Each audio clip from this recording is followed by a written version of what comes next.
Guys, welcome back to my channel When Humanities is Life. This is part 2 of the family justice system, and in this video we will be starting with marriage and divorce. What is marriage? Marriage refers to the social and legal union between a man and a woman, and it is through this institution that the spouses create kinship. Let me clarify that kinship in no way does it relate to any structure related to royalty. Rather, kinship refers to a group of people who are related through blood, marriage, and adoption. Now, marriage is a social union because spouses are entitled to each other's company and conjugal rights. They get the rights of affection, companionship, cohabitation. Cohabitation means the right to live together in the same matrimonial home, joint property rights, sexual relations, and marriage is also a legal union because certain legal consequences follow after marriage.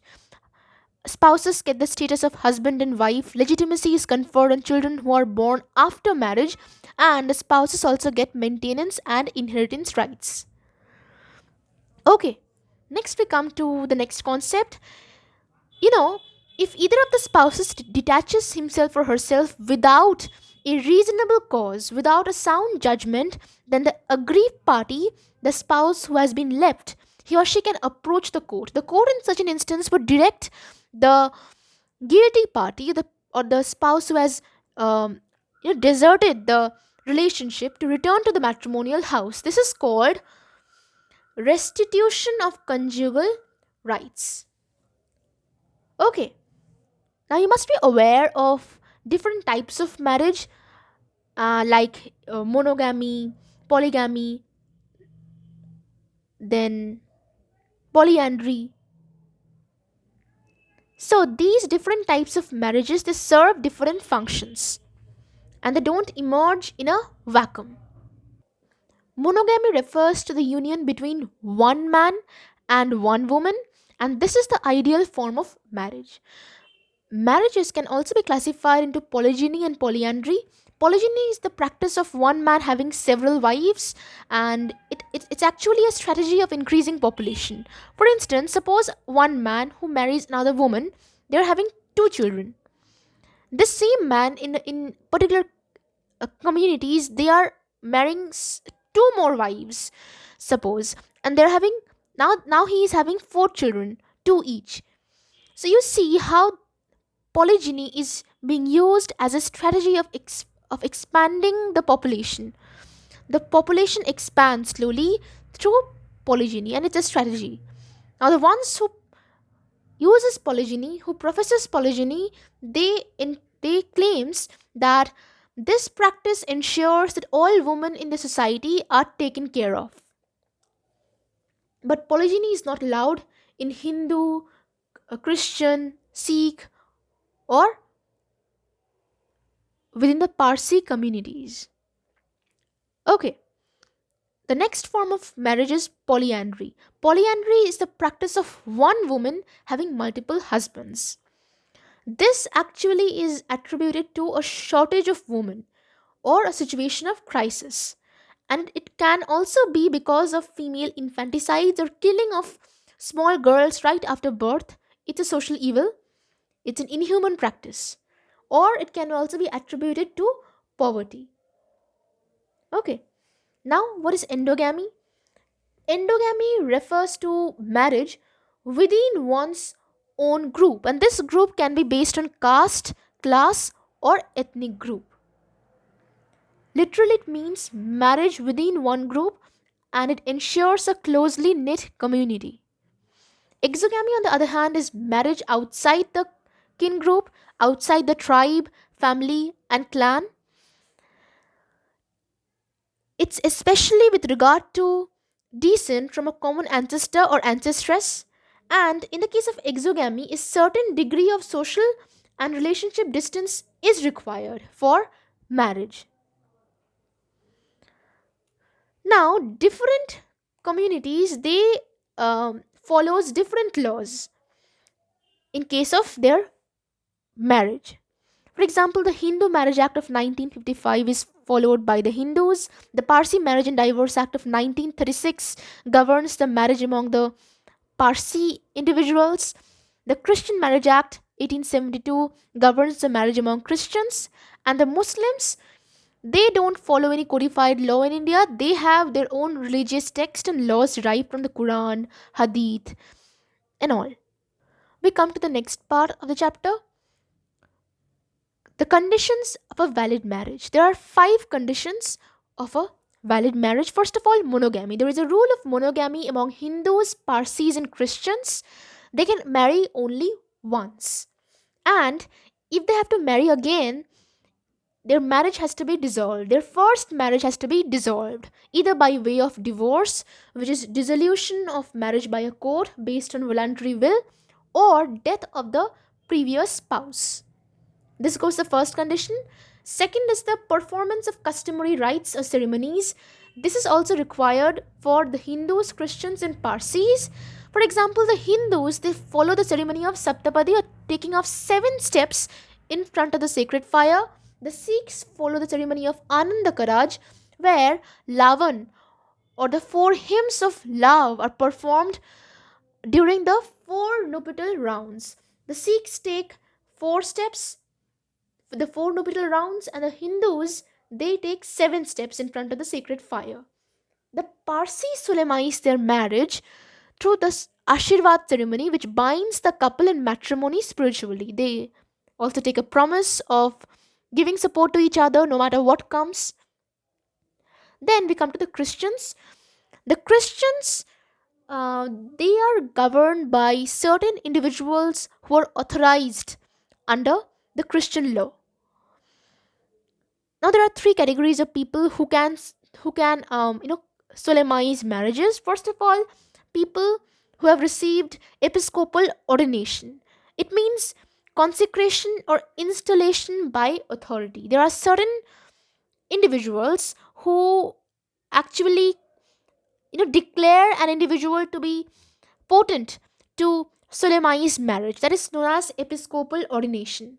Then any clergyman as a member of the priestly class, any clergyman from the Church of Scotland, they can also recognize marriages as valid. Okay, or any minister as in a priest or a parson. Parson is a person who offers worship in the church. Such a person can also uh, declare a marriage to be valid. They can also conduct the ceremonies observed during marriage in the Christian community. Now, sorry, I didn't mention the exception in the first condition of monogamy. Exception is the Muslims. The Muslims are not required to follow this rule of monogamy. They can have as many as 4 wives. A Muslim man can have 4 wives. You must remember these exceptions. Okay, here also in the second condition, the exception are the Muslims. The Muslims are not required to observe any religious ceremony.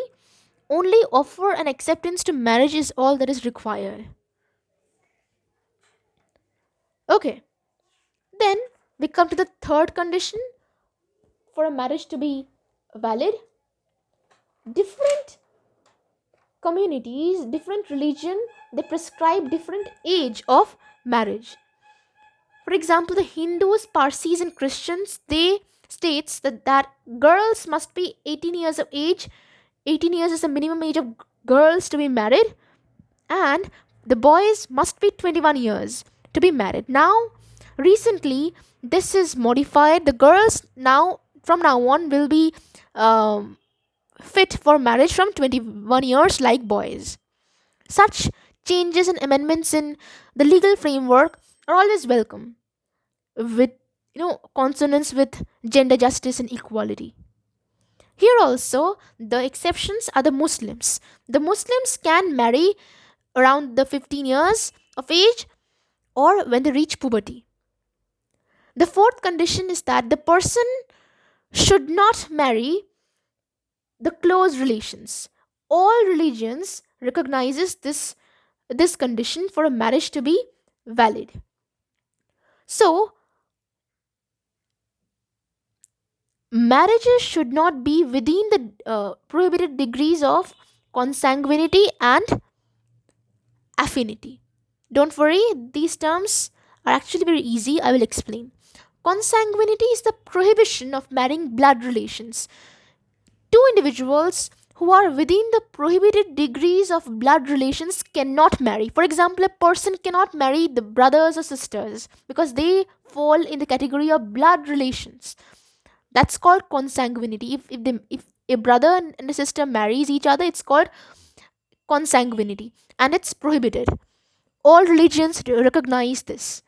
And affinity is yet another prohibition. Affinity is the prohibition of marrying someone with whom relationship has arisen by marriage. For example, an uncle should not marry his niece. Similarly, an aunt cannot marry her nephew because it falls within the prohibited degree of affinity. This goes the fourth condition, and finally, we have sound mind. The person should have the ability to understand the nature of marriage and should be able to have the responsibility, should be able to understand the nature of responsibility towards the spouse. So, the fifth condition for a valid marriage is sound mind, rational judgment. Next, we come to void and voidable marriages.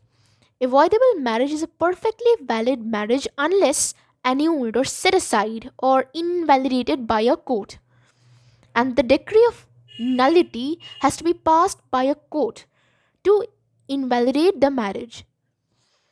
There are certain marriages that take place which are actually having some fault in it. Such a marriage is voidable. And what are void marriages? Void marriage is no marriage, where the entire marriage has a very weak foundation where the conditions of validity are not fulfilled. Such a marriage is void. And in Muslim law, such marriages are called batil marriage. The three grounds for a marriage to be void are, first of all, marriages within the Sapinda relations. What are Sapinda relations? 5 degrees from the father's side and 3 degrees from the mother's side. Blood relations are covered under it. Such marriages are void.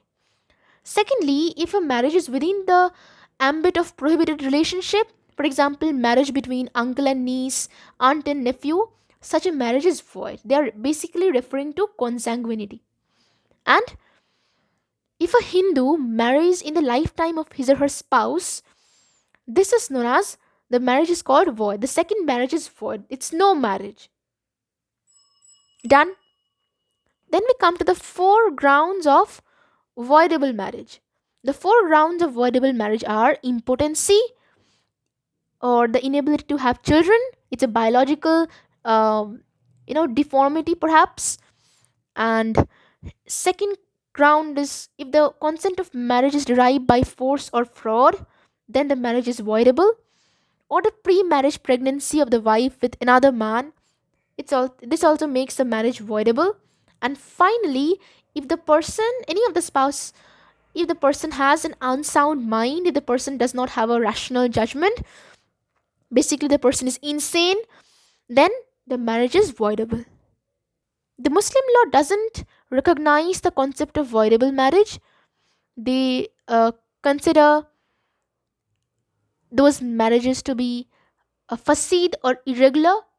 For example, uh, the marriage of a Muslim man with the fifth wife is irregular, and it can be cured if the first of if any one of the four wives either dies or obtain divorce. We know that a Muslim man can have as many as four wives. So if the man marries the fifth wife, either of the four wives have to either obtain divorce, or if she dies, any of them dies, then the fifth marriage can be uh, perfectly valid. Now, the concept of fasid marriage is recognized within Sunni. It's a it's a it's a branch of Islam, but not within Shia. Four conditions make a Muslim marriage void. Those are, first of all, polyandry. Polyandry, as we know, is the practice of a woman having several wives, several husbands, and Muslim law doesn't recognize polyandry. Women cannot have more than one husband uh, under the Muslim law. Now, polyandry is when the Muslim woman, a married Muslim woman, is having a second husband. It's not permitted. The woman cannot have a second marriage. Secondly, we have consanguinity or a blood relation marriage. For example, an aunt marrying her nephew, or affinity, which is marrying. Okay, sorry, I said it wrong. Consanguinity is when brothers or sisters are married to each other. They are blood relations marriage. And affinity is when individuals are marrying within closely related circles where relation arises out of blood relations. For example, here when an aunt marries her nephew. And finally, fosterage. Please understand this concept. Fosterage is when a woman, other than the mother of the child, who has suckled the child, who has breastfed the child under the age of 2 years. Now, if this son perhaps marries the daughter of that woman who has suckled the child, such a marriage is not valid because the woman becomes the foster mother of the child, and her daughter is this son's foster sister. Okay, relationship arises because of fosterage. I hope you have understood this. Then, the Indian Divorce Act of 1869 doesn't distinguish between void and voidable marriage. Now, marriage can be null and void within the Christian community because of impotency, consanguinity, former husband or wife was living with some other person, or if the person is idiots or lunatics, basically referring to the lack of sound judgment or insanity actually. The Parsi Marriage and Divorce Act of 1936, no distinction is made between void and voidable marriage, and they claim the declaration of nullity can be declared in only one situation: when consummation of marriage is not possible due to natural causes. Next, what is divorce? Now, in a marriage, certain social and matrimonial relations arises. We all know that. Divorce is the termination or the breakage of such matrimonial relations. It's a termination of the marital union between the husband and wife. The result of divorce is cessation of the status as a husband and wife. The status ceases to exist. It stops to exist. Now, factors that affects the foundation of marriage: first of all, adultery, sexual intercourse outside the wedlock. When one person who is married to his or her spouse is uh, getting into the sexual relationship with another man or woman, it refers to adultery. Cruelty or physical harm to the spouse. And third, desertion. When one spouse leaves the other spouse with the intention to never return, it's called desertion. And these factors negatively influence marriage. There are broadly three theories of divorce. First of all, the guilt or fault theory, then divorce by mutual consent, and the irretrievable breakdown of marriage. Let us come to the first theory, guilt or fault theory. Okay, according to this theory, there is a guilty party and there is an innocent party. And the guilty party commits a matrimonial offense. Apart from offense, later the ground of insanity or not being mentally sound was also added as a factor which gives rise to the guilty or fault theory. So, what happens here? There is a party who commits some offense. As a result, the marriage gets annulled. The marriage becomes impossible to consume. Now, later on, this theory became a little, you know, kind of impossible to declare as a reason for annulling the marriage, because a party which is suffering from such a problem such as insanity cannot be termed as a guilty party, right? So the guilt theory was renamed as the fault theory. It states that if one of the parties has some fault in him or her, the marriage could not be dissolved. The fault can be conscious or providential. So it can be purposeful or unpurposeful. The next we come to the theory of mutual consent. It originated because of the loopholes of the fault theory, because of some confusions that is arising because of such insanity and fault in the parties. It was not really working well in the case of divorce. So this theory was framed. Here, the law recognizes the situation where it's not possible to live together. Here, the decree of court is required. Here, both the spouses they obtain divorce by mutual consent. Both of them agree that it's not possible for them to live together. As a result, they are taking a divorce. Now, the Hindu Marriage Act, I've written HMA, the Hindu Marriage Act, under this, the decree of court is required. What happens?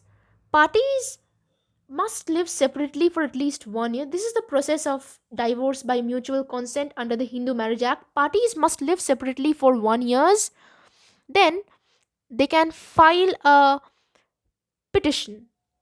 After that, there will be a cool off period for 6 months where the petition is not going to be touched by the court. Again, the joint motion must be initiated by both the parties, and the uh, divorce proceeding will be initiated. The Parsis and the Muslims, both of them recognize divorce by mutual consent.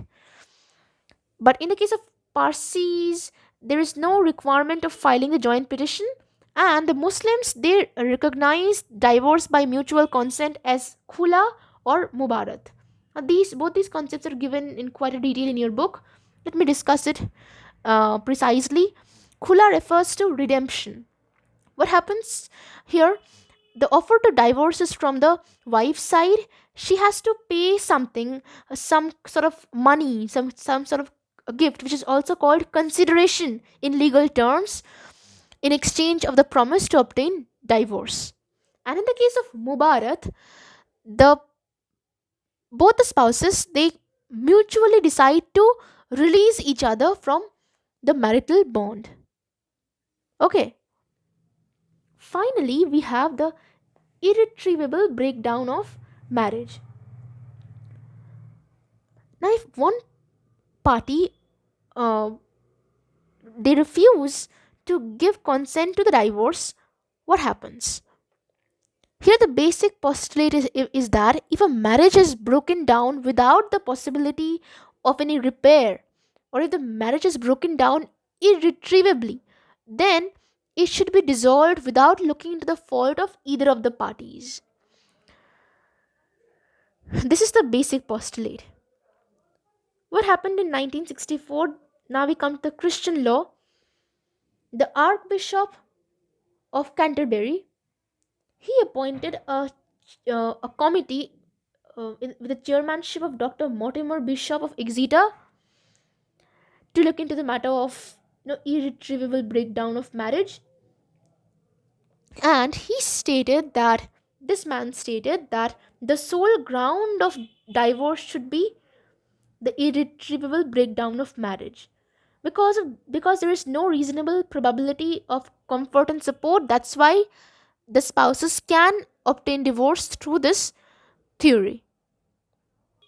The matrimonial Causes Act of 1959 of Commonwealth Australia, they also provide the method of obtaining divorce.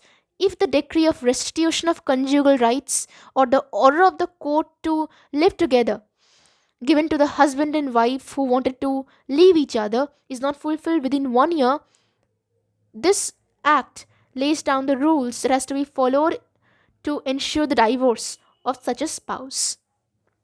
The Parsi Marriage and Divorce Act of 1936 has also recognized this ground of irretrievable breakdown of marriage to be a theory for divorce. Now, in the 1960s, there were agitation um, in the English law of divorce, and it produced a rapid response in India too. This led to the 1964 amendment to the Hindu Marriage Act of 1955, and it tried to introduce the breakdown principle along the lines of the Matrimonial Causes Act of 1959 introduced in Australia. But however, the principle was not mentioned in the Hindu Marriage Act of 1955. Now, what happened? In Naveen Kohli versus Neelu Kohli, this case of 2006, you must remember this case, please. In this case, the irretrievable breakdown uh, should be a ground of divorce. This statement was put forward by the judge. After that, the Indian Parliament brought out the Marriage Laws Amendment Bill 2010 with the intention to introduce the irretrievable breakdown of marriage to be a ground of divorce. We come to the next part, grounds for divorce. See, the Hindu Marriage Act of 1955, it governs divorce among Hindus. The Parsi Marriage and Divorce Act of 1936, it governs divorce among Parsis. The Indian Divorce Act of 1869, you must remember this, governs the divorce among the people professing the Christian religion. In Muslim law, the husband have special privileges uh, with respect to, you know, divorcing the wife. He can divorce the wife at his own will, and the wife has no such corresponding rights. But recently, the dissolution of Muslim Marriage Act of 1939, which has been enacted in India, here the wife also have a right of divorcing the husband. The Hindu Marriage Act of 1955, it recognizes that both the husband and the wife can file a petition for divorce, and it also recognizes four grounds for divorce. First of all, adultery. Adultery, we all know, it's the sex outside the wedlock. Then cruelty. Cruelty is a conduct of such a nature that it becomes impossible for the aggrieved party to live with the spouse who has committed the cruel act. Desertion is physical or mental separation and intention to leave the matrimonial home. We discussed this previously also. Unsoundedness of mind, some mental disorder, insanity, etc.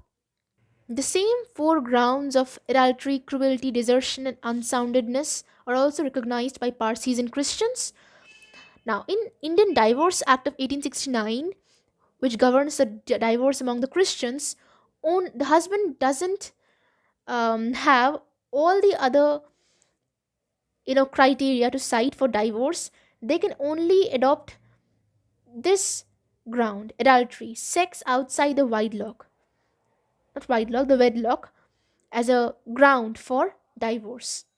But if the husband is guilty for rape, sodomy, bestiality, rape as in forceful sexual intercourse, sodomy is anal intercourse, and bestiality is cruel behavior, the wife can file petition for divorce in the case of Hindu, Parsi, and Christian marriages.